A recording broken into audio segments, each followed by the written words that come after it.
მინდა საზოგადოებას ვაცნობო ჩემი პირადი ერთი გადაწყვეტილების შესახებ. მე მივიღე გადაწყვეტილება, რომ დავტოვო თანამდებობა, პრინციპში პოლიტიკაც. ბევრი საუბარი რომ არ გავაგრძელო ამ თემასთან დაკავშირებით. შემიძლია გითხრათ, რომ ჩემთვის ეს 10 წელი, რომელიც პოლიტიკაში ვიყავი, იყო შრომის, სამშობლოს ერთგულების და მეგობრებთან ერთად დიდი საქვეყნო საქმის კეთების 10 წელი ერთი ბედნიერებაა ქართული ოცნების გუნდთან ერთად ამ სამსახურში ყოფნა. მინდა ძალიან დიდი მადლობა გადაუხადო ქართული ოცნების თითოეულ ჯარისკაცს, თითოეულ წევრს, თითოეულ ლიდერს.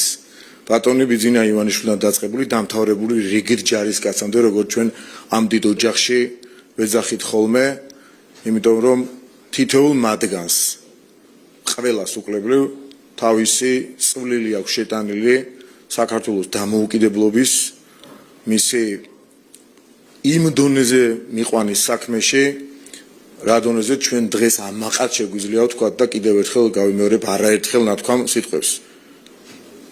არასდროს საქართველოში არ იყო ეს სიტუაცია, რომ გადაწყვეტილებები მიიღებოდა აქ ქართველი ხალხის და ჩვენი სამშობლოს შესახებ და დღეს ეს სიტუაცია ნამდვილად გვაქვს. ამიტომ მე მადლიერი ვარ ყველა ამ გადაწყვეტილების, რომელიც ამ საერთო დიდი საქვეყნო მიზნისკენ რითაც მივდიოდით. და ძალიან მოკლედ ასევე გეტყვით, რომ მადლობას ვუხდი, რა თქმა უნდა, ჩემს ოჯახს, რომელსაც მინდა მეტი ყურადღება მივაქციო. ძალიან გულწრფელად გეტყვით იმასაც, რომ 10 წლის განმავლობაში თუ პოლიტიკაში ჩართული ხარ ბოლომდე და ეს არ არის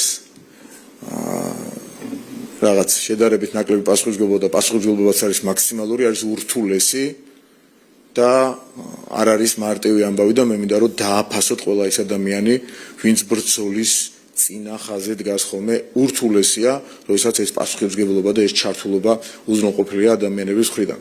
მე დავრჩები კითხვებზე, ყველა თქვენ კითხვას პასუხს გავცემ, თუ რატომ როგორ და კიდევ ერთხელ დიდი მადლობა იმ ადამიანებს, თითოეულ მხარდამჭერს, მათ შორის არა მხოლოდ ჩვენი გუნდის წევრებს, ვინც სტიმულს გვაძლევს ხოლმე იმისათვის, რომ მეტი შინით ვემსახუროთ საკუთარ ქვეყანას.